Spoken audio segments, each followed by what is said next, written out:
Hello, muscle car fans. Gauze Garage coming to you today to talk about one of my favorite car guys, and that man's name is Larry Shinoda. Some of you may already be aware of who he is, and most of you are probably asking, who the hell is Larry Shinoda?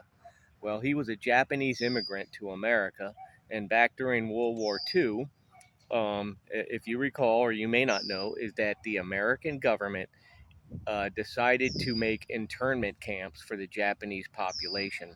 And Larry Shinoda grew up as a small boy in an internment camp here in America during World War II because the government feared subversion within the Japanese community. So the decision was made. Very controversial.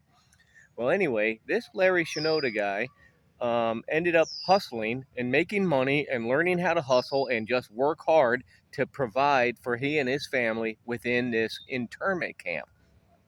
Well, at the end of World War II, um, the Japanese community in the internment camps were reassimilated within to the American population, and his parents were evidently pretty well to do. He went to college. He had a college education in design, and after being unhappy in the industry he was in, he found himself a new hireling with General Motors as in their design department. So Larry Shinoda goes on and he proves himself to be of a worthy gentleman to the General Motors design, and they ask him to design a new concept car that's coming out, and it's called the Mako Shark. As you know, the Mako Shark was the concept car for Gen 2 of the Corvettes, which is the Stingray. So Larry Shinoda, a Japanese immigrant, working with a Russian immigrant, Zora Arkus Duntov, um, basically designed the second generation Stingrays into great success. The split window in 63 all the way up through the 67.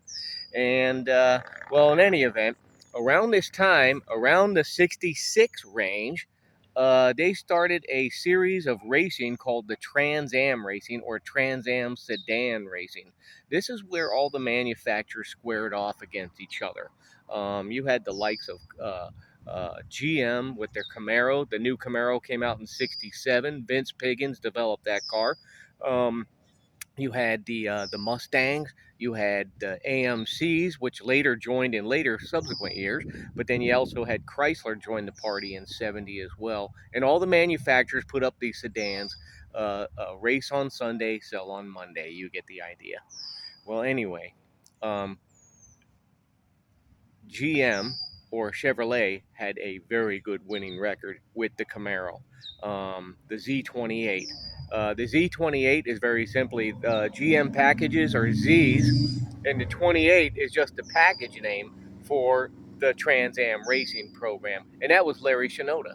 Larry Shinoda worked and designed the Z28s for GM, and they won championships with it. So this guy kept coming on. And fast forward is right around that time, Bunky Knudsen, who was second in command at GM, moved over to Ford under Henry Ford II, and he brought Larry Shinoda with him.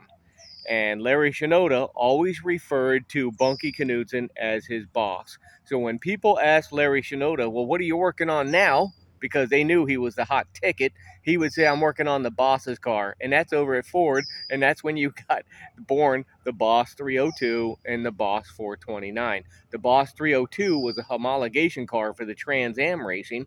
And as the Z28, which Larry Shinoda had designed, was winning championships, in 1970, the Bud Moore Racing Team, with the Larry Shinoda design of the Boss 302, won the championship.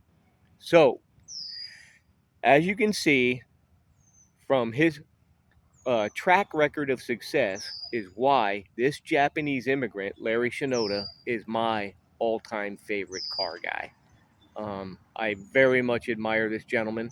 Unfortunately, he passed away from a cancer condition in 1997, but Larry Shinoda will always be endeared in my heart as a true American legend. And the last thing I wanted to say is that going back to Zora Arkus Duntov being a Russian immigrant who designed the Mako, or was on the Corvette project for the second gen Stingrays, and as well as Larry, a Japanese immigrant. That's what makes America great, because what they do is they have American exceptionalism, and they will take people that are immigrants that are talented, and they will put them right there at the forefront, and that's what America's uh, was great about. So anyway, hopefully you get the message or the intention, and there you have it. Gauze Garage. Thank you.